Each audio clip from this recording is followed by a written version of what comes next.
Yo, this is Abe Cannon from The Abe Cannon Show, and you're listening to the Hoppe and Super Rich Show. Go! Searching. Locking tempo. 1, 2, 3, 4.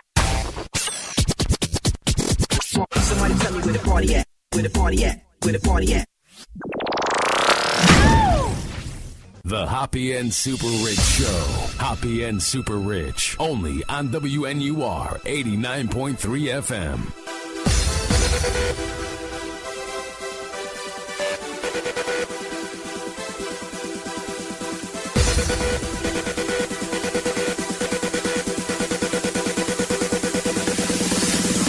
What's up? This is the Hoppe and Super Rich Show. I'm Ryan Hoppe. And I'm Ryan SuperRICH. A.K.A. Super Rich. If you want to get involved, it's not too hard. 847-866-WNUR. That is 847-866-9687. And if you're too shy, but you want to comment on some of the things we will be talking about from now until 6 a.m., my Twitter account is at HoppyRadio893. Super Rich, what is your account? At Ryan SuperRICH, STUPRICH. And now we are a very outspoken talk show host that likes to say it as it is while playing the best songs from the 2000s. So, we are going to do a new segment. My uncle, who is live from Los Angeles, the town I dream to someday live in. His name is Ken Martin, but I call him Uncle Kenny. He is on WNUR 89.3. What's up, Uncle Kenny? Hey, Ryan, how you doing? I'm doing good. Now, for everyone out there that does not know who you are, what is it like growing up in Los Angeles? Give the Chicagoland area audience a description. Well, for one, we don't quite have the weather you have there in Chicago. No. A little bit more mild, a little more sunny. Yeah. And although I grew up in Cleveland until I was about 26, That's rough. the reason I'm out here is probably because of the weather. Although you guys had quite a rough winter this year, I heard. Yeah, every single day you would text me, like, how's the weather? Like, this was such a bad winter. Wasn't it, Super Rich? Yeah, like, it was horrible. Like, yeah. I was so jealous of you, Uncle Kenny. Every day you're in the Los Angeles area, one of the nicest cities, and here it was one of the most grueling and atrocious winters of all time for Chicago. Yeah, well, that's true, but one thing you probably enjoy more is the winter or summers now as they come around. For us, it's about the same weather all year round. You have the seasons out there. And now, for everyone out there that does not know what you do for a living, what is your occupation, Uncle Ken? I'm an architect, work in a company that mainly works in the medical hospital end. The buildings that I do here are mainly for hospitals. And what was it about being an architect that drew you in? Like, was this since you were a kid, or what was it about things like that made you interested in being an architect as a job? Well, I would say probably at an early age I enjoyed things and building, working with my hands. And as I got older and got into high school, probably around the 10th or 11th grade, I was either going into construction or doing something in construction. And architecture was really the route I took, mainly because I enjoyed seeing things get built. And do you have any special hobbies or interests that you like to do when you're not doing your architect stuff? Yeah, well, I enjoy swimming and enjoy the weather and enjoy hiking out here in California and try to do a lot of that as much as I can. And now we are going to move on to everything going on in the news because you are a very outspoken person. You're a very funny person, and I think you would add a lot to the show. So we're going to talk about everything going on with Mr. Class Act, the one and the only Aaron Hernandez. So before we get to it and Super Rich reads about it, what is your take overall on the disgraced tight end of the New England Patriots? Well, I had to do a little research here. I knew he'd been in the news here for some time, knowing that he was connected with possibly some murders that had occurred. And quite frankly, I don't know the full extent extent. I don't know if this murder had to do with covering up somebody that might have known about another murder he had done. Yeah. If that's true, I was reading that I guess they had some pretty hard evidence against him, But in regards to having connections to this guy that was killed. overall, how weird is it? I mean, we watch football every single Sunday, and we see this guy catch touchdowns from Tom Brady, and then he ends up killing people. I mean, how weird is that? Like, this is a person that people in New England looked up to, Uncle Kenny. Like, isn't that weird that he ends up being a mass murderer, possibly? Yeah, well, it's unfortunate. It's kind of sad. Yeah. I think, but I was watching a show this weekend on a woman that was jealous of her ex-husband. It was one of these Dateline shows that they have, and you watch them every week, and they always have someone on there that is attempting to kill or possibly did kill someone. And it's sad, but I think this happens because people get hung up on the minutia and get wrapped up in something way beyond what they should be, and then before they know it, they're doing something they wish they hadn't, Yeah, and now this is a good point, too. Aaron was a thug, a bad person his whole life, Uncle Kenny, and they said that he just could never leave that. Like, he was a big thug as a teen, and then he played football at Florida, but it just never left him. Like, the thug was always there with him. So, like, isn't it sort of sad that he couldn't just put that past him and just to play football? Like, he just could not leave that type of a life? Yeah, well, it is. It is, and it's unfortunate. And I think for him, as well paid as he was, and as famous as he was before this, if the evidence shows it, he just may, unfortunately, have to face the music here if, in fact, he gets convicted. And it's only going to happen if they have the evidence against him. But it looks pretty bad for him right now, from what I've been reading. And, okay, let's go on to the story here. This is from Boston.com. Aaron Hernandez reportedly having a tough time paying his defense team. And former New England Patriots player Aaron Hernandez, who is now accused of committing 3 murders, is struggling to pay his legal team, Fox Sports reports. Hernandez is facing two separate murder trials. He has been charged with first-degree murder in the shooting death of Odin Lloyd at an industrial park in North Attleboro, and that was last year, as well as the 2012 slings of Daniel D'Abreu and Safiro Furtado outside of Cure nightclub in Boston. And here is the madness of this, Uncle Ken. He killed someone possibly because they spilled a drink on him. That's not official, but that's what's being said online. How crazy is that? Yeah, it is. It is. I don't know what would cause somebody to do that, but to me, there's got to be something deep-rooted in a person that would act out like that that's probably been there for some time. Yeah. And it's very unfortunate. It's very sad, I don't know if he was on steroids or what would have caused him to do that, but it's unfortunate and really a sad, sad story. Yeah. And Hernandez was represented by a team of lawyers, including Charles Rankin and James Sultan, at both of his arrangements, but have filed documents to the court indicting that they may no longer represent him moving forward. And this is the indictment. The reason is a portion of the $12.5 million bonus that was supposed to be guaranteed to Hernandez when he signed a contract extension in 2012 is in dispute, and his $1.3 million home is the subject of a restraining order that prevents him from selling it or using it for anything other than paying a future judgment in a civil lawsuit filed by the family of one of the men he is accused of killing.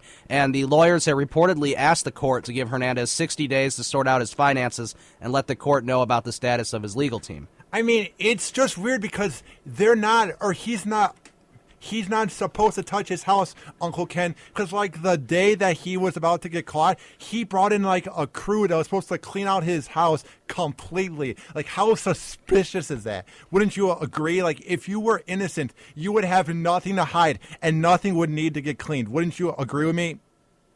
Well, yeah, I think all that evidence is going to work against him. Apparently, the guy that was killed, I was reading, had some car keys that were owned on a car that Hernandez had. And I think there were some text messages to some of the guys that were involved in this. So, they're going to piece together this to see if they had connections with the guys who are also involved in this possible murder. So it's not looking good for him at all. Do you think that Tom Brady is like all mad about this subject? Like, how is it like for Tom Brady, do you think, to play with a guy like this and then to find out all these things that have happened to him? Yeah, well, I think once you cross this line and you go on the, shall we say, the dark side, I'm sure he probably misses having a good quality player like that. But on the other hand, I think once you go to the dark side like that, you just have to kind of write it off and, unfortunately, lose that player and kind of feel bad that you had someone like that on your team to begin with. Although, as good as he was, the actions that he took, if it's true, aren't going to really help him much. You know, Brady probably, and I don't know how good a friend he was with them. I don't know what their connection was, but it's almost like, finding out one of your schoolmates or murdered somebody. Your whole complexion of that person's going to change. That just happened to me last week. This guy who was in my gym class, who was in my math class, Uncle Ken, he choked and killed a 1-year-old baby because that 1-year-old baby touched his hookah machine, like the tobacco machine. Like, it's so weird. So I almost think I know what Tom Brady's going through. I wasn't friends with the kid, Uncle Ken, but it's the weirdest thing. I talked to him every day. We jogged outside together. We did math things in class together, and then 2 years removed from high school, he chokes a baby to death in like Clarksville, Tennessee, and he was married already. Like, this wasn't his kid. This was his girl's kid from the first birth. Like, it's just weird, Uncle Ken, when you know somebody and you see them every single day, and then they end up doing something so horrid and so morbid like that. Do you know what I mean? Oh, yeah. I mean, imagine what your feeling is towards this person. Now, I don't know whether something made him act out that way, but he was just a bad guy. Yeah. Well, it'll change your complete complexion of a person, and you're going to feel sorry for the guy too. This Hernandez guy, for whatever reason and motives he had, it's sad for somebody to have that much going for him, and then to drop to such a low level for doing something like that. It's very sad. It really is. Do you think that people are sort of born bad, or do you think that, society sort of makes them turn into bad people? Well, that's a good question. I think it could be a combination of a lot of things. It could be that, a person's bad, but how about this Pistorius guy? Oh, yeah. And the killing of his girlfriend. I honestly think the guy probably's not a bad guy, but he had, I think he had problems with temper. He had problems with, using a gun at the snap of a hat. And that's my basic feeling is, if you own a gun, you got a bomb ready to go off. And if you can't control your temper, and if you pull out a gun on a regular basis when you get emotional or upset, it's only a matter of time before that bomb goes off. And I think Pistorius, I bet you he's probably a nice guy. A little bit of a hothead. I don't know. Come on, I don't know about that. Yeah, you don't think he's a nice guy? Because it's like you have that voice that says, don't kill your wife. Like, we've all been so mad at somebody, Uncle Ken, where we just want to maybe punch them, but then we hold ourselves back, or we just get into like a loud, verbal, mean argument.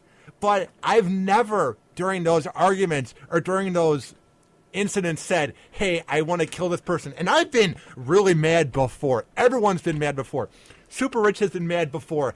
I think it takes a certain person to kill somebody. Now, if this was a manslaughter and he didn't mean to do it, maybe. But it's just the fact that he was able to pull the gun and actually do it. I don't care if he feels bad now or not.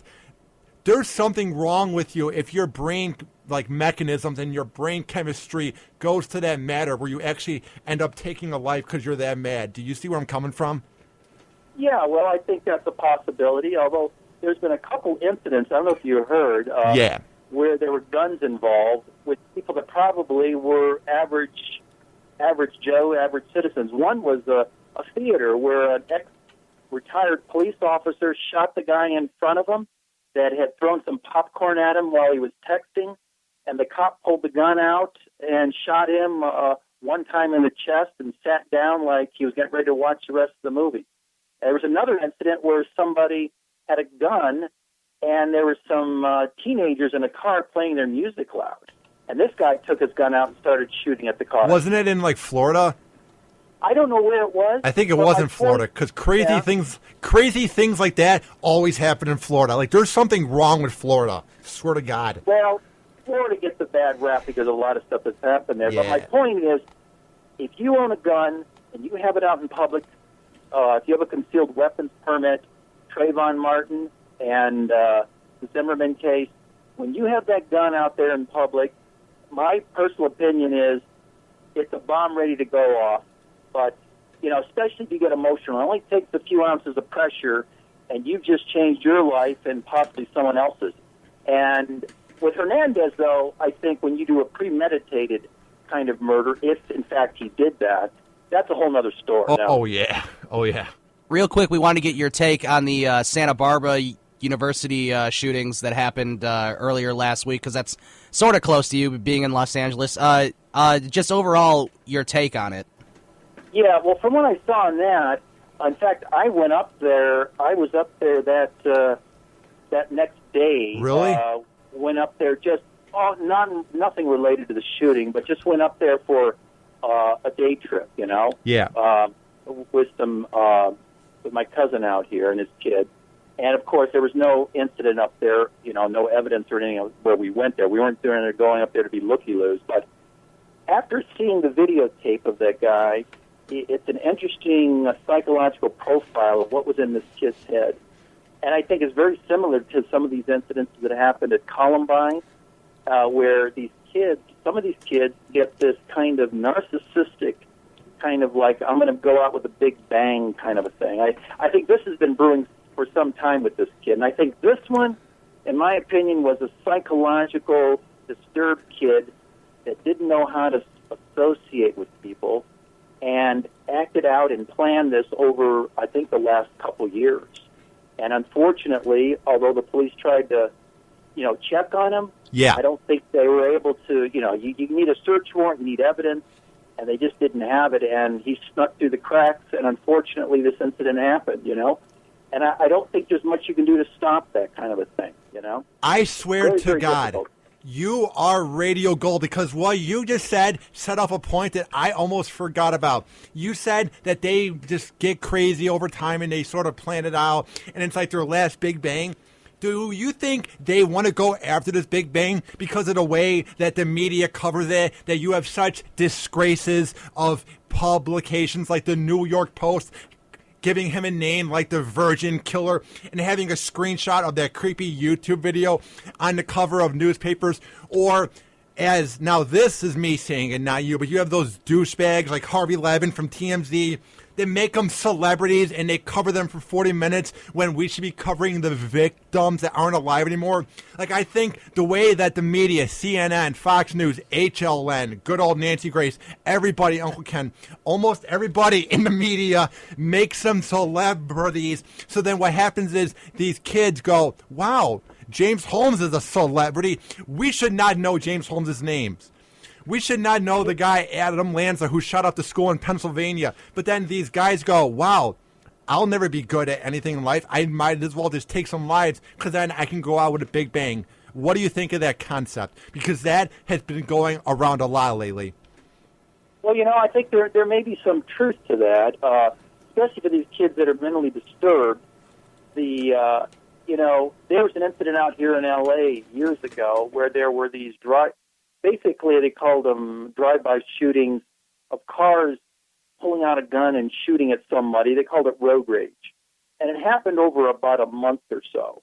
And it was really kind of a copycat thing. It was almost as though some drivers got in their idea in their head, let me pack a gun in my glove compartment and I'll just shoot at a car that cuts me off. Yeah. And I think the same thing with some of these kids, where they know that they're going to be famous, and for all the wrong reasons, for doing all the wrong, acts. And I think there may be some truth to that.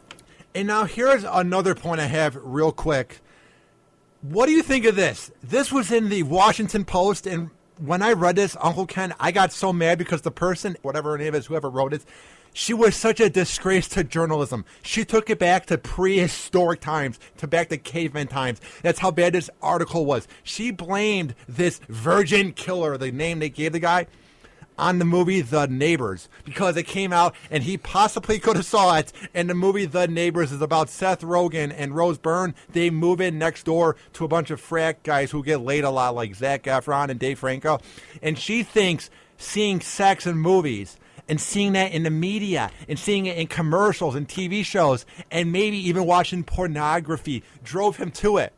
I think that is utter diddly squat. I think that's a disgrace to blame it on movies or on entertainment, even though porn's not really entertainment, but to just blame it on something. I think it's his fault for killing people, not anybody else's. The same goes with these violent video games. Oh, GTA is the reason people are shooting up in the ghetto. No, these are just bad people. And the media needs to quit making excuses for it and just admit that these are awful people. What do you think? Well, I would say that connecting the dots, video games or violence in movies or that is so far removed from what these kids are doing. I mean, your average teenager, in fact, these acts could have happened even if they hadn't seen any of those movies, in my opinion.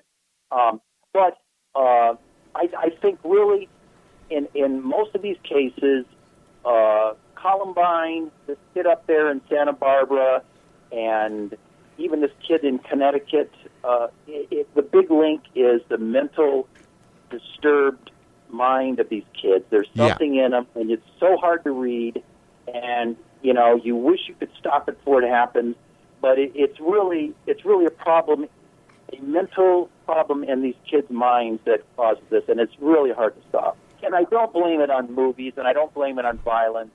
Although what you said earlier, a copycat kind of thing of going out with your name and the narcissism that was in this kid's videos up in Santa Barbara, he just spewed out this narcissism. He wanted to go out and make a name for himself in a very bad way. And I think, unfortunately, that could be part of the problem, too. The kids are getting out there. These kids that have these mental problems, disturbed problems, are doing this basically to make a name for themselves and to get their name out there. And it's sad. And unfortunately, it may continue, and I don't know if there's much we can do to stop it. Real quick, who do you think is going to win tonight, the Kings or the Blackhawks, for the big hockey game, Game 7? Oh, yeah. Now you're getting into a sports thing. I've been out here in California for the last 30 years, so I got to root for the Kings, and I understand my nephew Ryan there, he's got to be rooting for the Blackhawks. Yeah. But I'm hoping the Kings pull it out, of course, being L.A. native here. And I hope they do. But I'll tell you, if the Blackhawks pull this off, it's one hell of a hat trick, because that means they've had to win 3 games in a row. They got the Kings up against the rope now, so it'll be a good game. I think all of them have been good, and I'm looking forward to it. But I have to admit, I'm rooting for the Kings. One last point. I am so sick of the Kings, Uncle Ken. I know that you're a fan of them. Like, you're actually a fan because you went to games with Bryce, who's our cousin, who plays hockey, and he actually watched the Kings, Ryan. My cousin did before. It was cool. Yeah. Even though it's not that cool in Los Angeles, let's be honest. But, Uncle Ken, the fan base of the Kings, and I say that word very weirdly, the fan base goes from liking the Dodgers when they're good, but when the Dodgers aren't good, no one cares. They go to liking the Anaheim Ducks, and then when they lose, they like the Kings. Then they go to liking the Angels, and when the Angels aren't good, they don't watch them. Then when the Lakers are winning championships, Uncle Ken, oh yeah, Kobe's the greatest thing of all time. And then when the Lakers are in last place, I'm the last person that's watching them in America. And then the Clippers are in the playoffs, woo! And then when they're out, no one cares. How annoying is it when you're one of the true fans in Los Angeles and you have all these fake tan imbeciles in Los Angeles jumping on the bandwagon? Because people here in Chicago, find it sickening. Yeah, well, what you're saying is, are the fans really true blue fans out here in L.A.? Because here in Chicago, we think they're all fake, and they're all bandwagoners, and they're doing it to fit in and to find something to do on a Sunday night. Yeah. Well, I will say this about the Kings fans. The hockey fans are a different group, and they're not the same fans that maybe follow the Lakers and the Dodgers, although there may be some overlap. But the true blue hockey fans out here are big, big, dedicated fans to the Kings. Yeah. And they've been that way for many years. So I'm going to cut them some slack. I will say this, though. I've been to Dodger games. The fans come in, fill a stadium, Dodger Stadium, around the third inning and leave sometimes around the seventh inning. Come for a bobblehead, leave then. I agree. But the hockey fans out here are true blue, and I know they're rooting for the Kings and wishing they make it all the way to the Stanley Cup Finals, but we'll see. When me, you, and Mom went to a game like 3 years ago, I was the only person who was paying attention to the game. Because everybody was, hey, let's do the wave. Hey, let's dance to Tupac, California Love, for the fifth time for the inning. They kept playing that over the head. It was the most ridiculous thing, dude. Like, we were the only people who were watching. Everybody else is like, it's a big party. Like, I just find Los Angeles, that's the town I want to move to someday. But, man, the people there, Uncle Ken, I don't know how you deal with it. They're a bunch of bandwagoners. That's what us Midwest people think. Yeah. Well, there is some of that goes on, but there are some true fans that are here. I mean, when you go to a Cubs game there, you find the fans a little more dedicated out there in Chicago? And drunk because we're so bad. Yeah. I am rooting for the Kings, and I know you're rooting for the Blackhawks, and you know what? All I can say is, may the best team win. How's that? Oh, hell yeah. That is the perfect way to go out on this segment. Well, Uncle Ken, have a good rest of the weekend, and here's to hoping that the Blackhawks win. All right, and as I said, let's make the best team win. Yep. And hopefully it's the Kings. Just kidding. We'll see. All right. Talk to you later, Uncle Ken. Thanks. All right, nice talking to you. And that was my Uncle Ken, my godfather. There you go. I knew he would make for radio gold because he is one of the most outspoken people I've ever talked to. I mean, the guy is just hilarious. You know what I mean? Yeah, that was a really good interview that we had with him. He had a lot of good points. It wasn't even like an interview. It was just like us talking. It was like a conversation. And then with me ranting in the middle, getting mad at school shootings. And we'll get to that more. Right. All right. There really was nothing offensive about that because my uncle's a good Catholic person. I'm a good agnostic douchebag. So we really don't need to read the portions of WNUR's programming sheet. All right. That segment was so over the top, Ryan, that it's leaving people a little bit, what's the word, dizzy, out of it, tipsy. Drinking is very bad. Yo, I got a fake ID, though. Give it back now, you don't get none. Everybody in the club get tipsy. Now everybody in the club get tipsy. The Hoppe and Super Rich Show.